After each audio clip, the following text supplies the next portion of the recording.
Assalamualaikum warahmatullahi wabarakatuh. Salam sejahtera kami haturkan. Segala puji bagi Allah Tuhan semesta alam. Sholawat salam semoga tetap tercurahkan kepada Nabi Muhammad Sallallahu Alaihi Wasallam. Semoga kelak kita dikumpulkan bersamanya di akhirat, amin.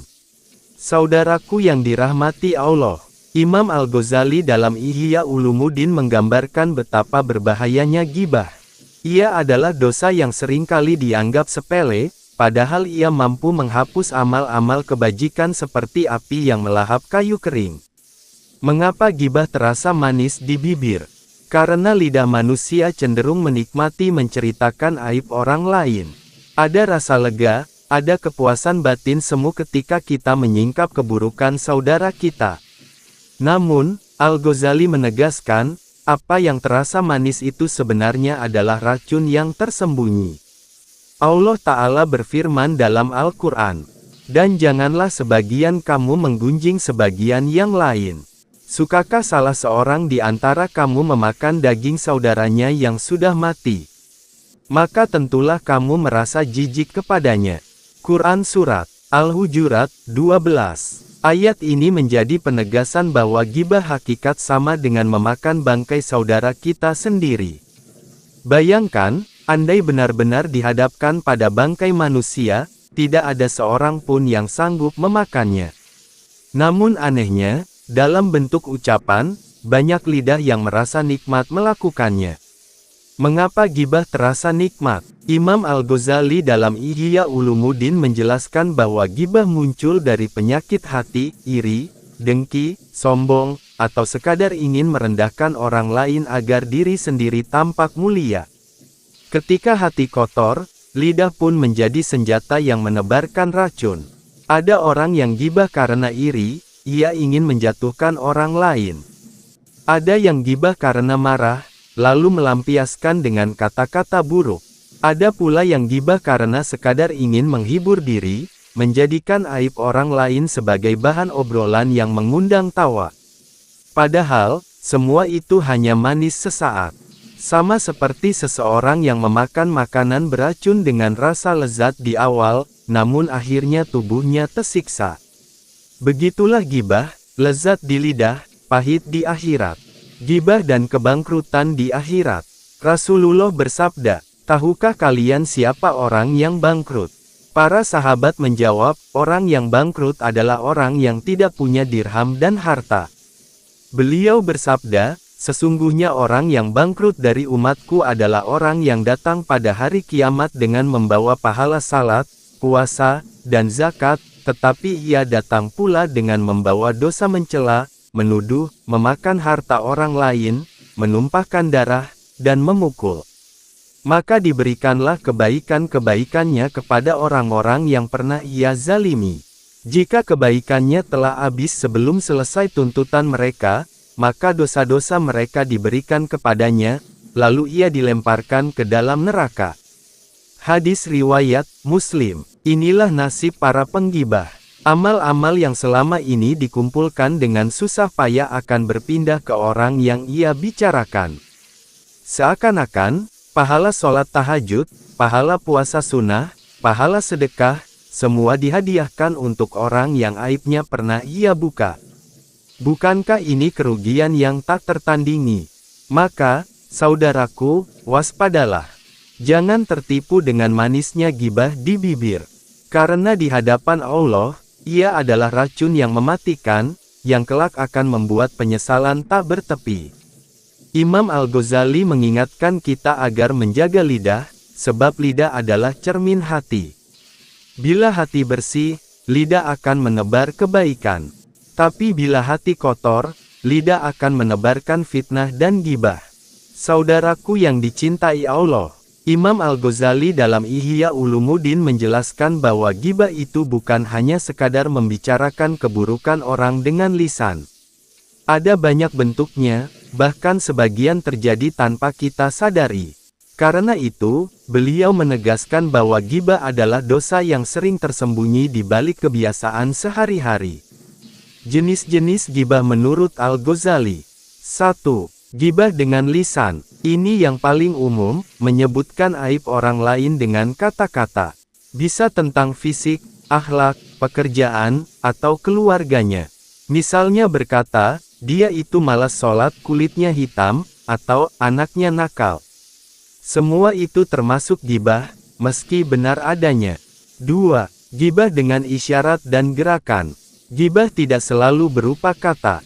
Menirukan cara jalan seseorang dengan maksud mengejek, atau mengedipkan mata sambil menyebut nama orang lain, itu pun termasuk gibah. Imam Al-Ghazali menulis, gibah bisa terjadi dengan gerakan, isyarat, atau sekadar mimik muka. 3. Gibah dengan tulisan. Menulis status di media sosial, menyindir orang dengan kalimat yang membuka aibnya, atau menuliskan cerita buruk tentang seseorang, ini semua termasuk gibah. Di zaman sekarang, bentuk ini justru lebih berbahaya, karena tulisan bisa tersebar luas tanpa batas waktu.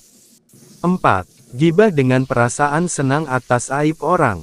Kadang seseorang tidak berkata apa-apa, tapi merasa gembira ketika mendengar keburukan menimpa saudaranya. Imam Al-Ghazali menyebut hal ini sebagai bentuk gibah dalam hati. Karena itu, Islam tidak hanya melarang lisan bergibah, tapi juga hati yang merasa puas atas musibah orang lain. 5. Gibah berkedok doa atau nasihat. Inilah bentuk gibah yang paling halus. Misalnya, seseorang berkata, kasihan si fulan, semoga Allah mengampuni dia, padahal dia suka mabuk. Kalimat itu tampak seperti doa, tapi sebenarnya sedang membuka aib. Imam Al-Ghazali memperingatkan agar kita berhati-hati dengan gaya bicara semacam ini. Mengapa gibah begitu mudah dilakukan? Al-Ghazali menjelaskan bahwa gibah terasa ringan karena ia tidak membutuhkan tenaga. Hanya lidah yang bergerak, hanya telinga yang mendengar. Namun justru itulah yang menjadikannya berbahaya. Sebab, dosa yang ringan dilakukan akan menjadi besar jika terus-menerus diulang. Bahkan, Rasulullah bersabda, seorang hamba bisa mengucapkan satu kalimat tanpa ia pikirkan dampaknya, lalu dengan kalimat itu ia terjerumus ke dalam neraka sejauh jarak timur dan barat. Hadis riwayat Bukhari dan Muslim. Bayangkan, hanya satu kalimat yang tampak ringan, tapi bisa menjerumuskan ke dalam neraka. Saudaraku yang berbahagia, lantas bagaimana cara menghindari gibah?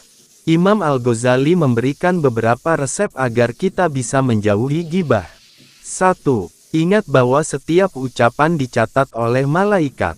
Allah berfirman, tiada suatu kata pun yang diucapkannya melainkan ada di dekatnya malaikat pengawas yang selalu hadir. Quran Surat Qaf 18. Jika kita benar-benar yakin setiap kata tercatat, tentu kita akan lebih berhati-hati. 2. Latih lidah dengan zikir, bukan dengan bicara sia-sia. Imam Al-Ghazali menyarankan agar lidah sibuk menyebut nama Allah. Lidah yang terbiasa dengan zikir akan malas untuk menebar aib. 3. Sibukkan diri dengan melihat aib sendiri. Beliau berkata, seandainya manusia sibuk dengan aib dirinya sendiri, tentu ia tidak akan sempat membicarakan aib orang lain. Mengingat kelemahan diri akan membuat hati lebih lembut dan lidah lebih terjaga. 4. Ingat balasan akhirat. Setiap kali lidah ingin bergibah, bayangkan bahwa setiap pahala sholat, puasa, dan sedekah akan diberikan pada orang yang kita bicarakan. Sungguh, ini adalah kerugian yang nyata. Saudaraku, sekarang kita mulai memahami bahwa gibah tidak hanya soal ucapan, tapi bisa berwujud dalam isyarat, tulisan, bahkan perasaan. Ia bagaikan racun yang merusak diri sendiri, meski pada awalnya terasa manis. Imam Al-Ghazali telah membuka mata kita bahwa menjaga lidah bukan perkara ringan, tapi itulah kunci keselamatan. Saudaraku yang dirahmati Allah, jika kita menilik lebih dalam, bahaya gibah tidak hanya merusak hubungan dengan Allah, tapi juga merusak hubungan kita dengan sesama manusia. Imam Al-Ghazali dalam Ihya Ulumuddin menegaskan bahwa gibah adalah penyakit hati yang akibatnya menjalar ke seluruh amal dan kehidupan sosial. 1. Gibah menghapus pahala ibadah. Rasulullah bersabda bahwa orang yang banyak membawa pahala sholat, puasa, dan zakat, bisa bangkrut di akhirat karena suka menzalimi orang lain dengan lisannya. Setiap kali kita membuka aib orang, pahala kebaikan yang kita miliki berpindah kepada orang itu.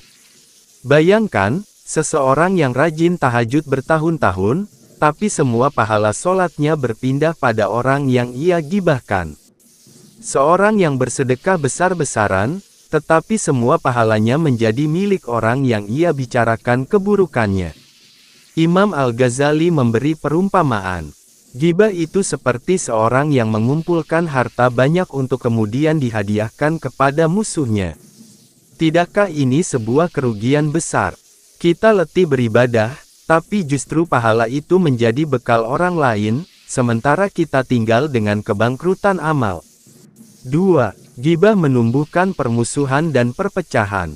Gibah tidak hanya merusak hubungan kita dengan Allah, tapi juga menimbulkan kebencian di antara manusia.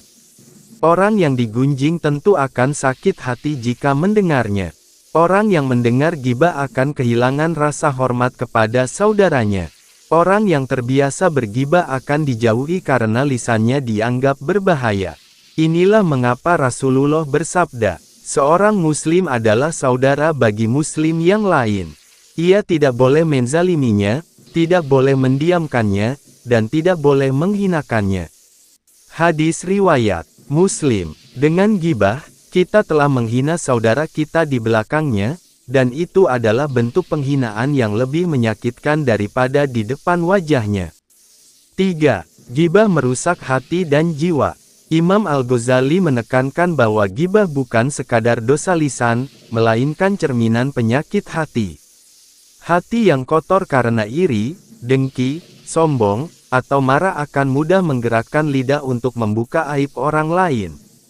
Beliau berkata dalam Ihya Ulumuddin, ketahuilah bahwa gibah itu lahir dari sifat-sifat tercela dalam hati, dan tidaklah seseorang menjaga lidahnya kecuali setelah ia membersihkan hatinya. Maka, selama hati belum dibersihkan dari penyakit, gibah akan terus menjadi racun yang keluar dari mulut. 4. Gibah mengundang azab Allah. Allah Ta'ala sudah mengingatkan dalam Al-Quran bahwa gibah diibaratkan memakan daging bangkai saudara sendiri. Perumpamaan ini sangat keras, menunjukkan betapa jijik dan kotornya dosa ini. Imam Al-Ghazali menjelaskan, perumpamaan ini bukan sekadar gambaran, tapi kelak di hari kiamat, para pelaku gibah akan dipaksa memakan bangkai manusia sebagai balasan atas apa yang mereka lakukan di dunia. Nauzubillah. 5. Gibah menggugurkan ukhuwah Islamiyah. Persaudaraan dalam Islam dibangun atas dasar kasih sayang, saling menutupi aib, dan saling mendoakan kebaikan. Namun gibah justru menghancurkan pondasi itu. Gibah menghilangkan rasa percaya. Gibah menjadikan majelis dipenuhi dosa. Gibah membuat doa kita terhalang, sebab lidah yang menebar aib sulit diterima doanya oleh Allah. Kisah perumpamaan dari Imam Al-Ghazali. Dalam Ihya Ulumuddin, Al-Ghazali pernah mengutip sebuah kisah tentang seorang lelaki saleh yang berkata, andai aku diberi pilihan antara memakan bangkai manusia dengan bergibah, niscaya aku memilih memakan bangkai.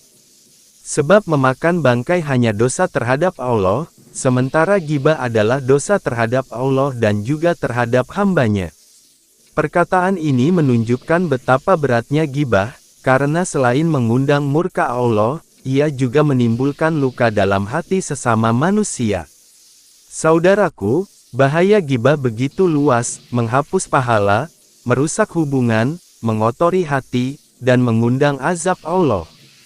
Apa yang terasa manis di lidah itu pada akhirnya hanyalah racun yang memutuskan ikatan kita dengan Allah dan manusia. Imam Al-Ghazali mengingatkan, siapa yang ingin selamat, hendaklah ia sibuk memperbaiki dirinya sendiri, karena orang yang sibuk dengan aib dirinya tidak akan sempat membicarakan aib orang lain. Saudaraku yang dirahmati Allah, setelah kita memahami betapa berbahayanya gibah dosa yang terasa manis di bibir namun pahit di akhir, Maka pertanyaan terpenting adalah, bagaimana cara kita menjaga diri agar tidak terjatuh ke dalamnya? Imam Al-Ghazali memberikan nasihat emas dalam Ihya Ulumuddin. Lidah itu ibarat pedang tajam. Jika tidak dijaga, ia akan melukai pemiliknya. Maka jagalah lidahmu, karena keselamatan manusia itu terletak pada pandai menjaga lisannya. 1. Belajar diam yang bermanfaat. Rasulullah bersabda, barang siapa beriman kepada Allah dan hari akhir, hendaklah ia berkata baik atau diam. Hadis riwayat Bukhari dan Muslim. Diam bukan berarti lemah, tapi justru tanda kebijaksanaan.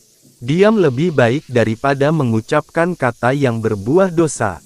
Jika setiap orang membiasakan diri hanya berkata yang bermanfaat, maka gibah tidak akan menemukan tempat. 2. Sibukkan diri dengan zikir dan ilmu. Imam Al-Ghazali menekankan bahwa salah satu cara menjaga lisan adalah dengan menyibukkannya dalam hal-hal yang baik, berzikir, membaca Al-Quran, atau membicarakan ilmu. Lidah yang sibuk dengan kebaikan akan terlindungi dari keburukan. Beliau berkata, lidah yang dibasahi dengan zikir tidak akan sempat untuk menyingkap aib orang lain. 3. Doakan, jangan gibahkan. Alih-alih membuka aib saudara kita, alangkah baiknya mendoakan mereka. Bila kita melihat keburukan pada saudara kita, doakan agar Allah memperbaikinya. Doa itu bermanfaat bagi kita dan bagi saudara kita, sedangkan gibah hanya menambah dosa. 4. Ingat pahitnya akhir gibah. Setiap kali lidah tergoda untuk bergibah, ingatlah peringatan Imam Al-Ghazali, pahala kita akan diambil dan diberikan kepada orang yang kita bicarakan. Ingatlah pula gambaran Al-Quran tentang memakan bangkai manusia. Dengan mengingat azab akhirat, semoga lidah kita gemetar dan hati kita menjauh. 5. Berteman dengan orang yang menjaga lisannya. Lingkungan sangat mempengaruhi kebiasaan. Jika kita duduk bersama orang-orang yang suka bergibah, kita akan ikut terjerumus. Namun bila kita dekat dengan orang-orang saleh yang menjaga lisannya, kita akan terbiasa dalam kebaikan. Saudaraku, yang berbahagia, gibah memang terasa manis di bibir, tetapi ia racun yang menghancurkan. Ia melebur pahala, merusak hati, dan menimbulkan permusuhan. Imam Al-Ghazali sudah menyingkap hakikat, bahwa keselamatan manusia terletak pada lidahnya. Maka, mari kita mulai dari diri sendiri. Tahan lidah dari gibah, sibukkan dengan zikir, doakan saudara kita, dan ingatlah selalu pahitnya akhir dari dosa ini. Mari kita tutup dengan doa. Ya Allah, jagalah lisan kami dari kata-kata yang sia-sia. Hindarkanlah kami dari dosa gibah, fitnah, dan ucapan yang menyakiti saudara kami.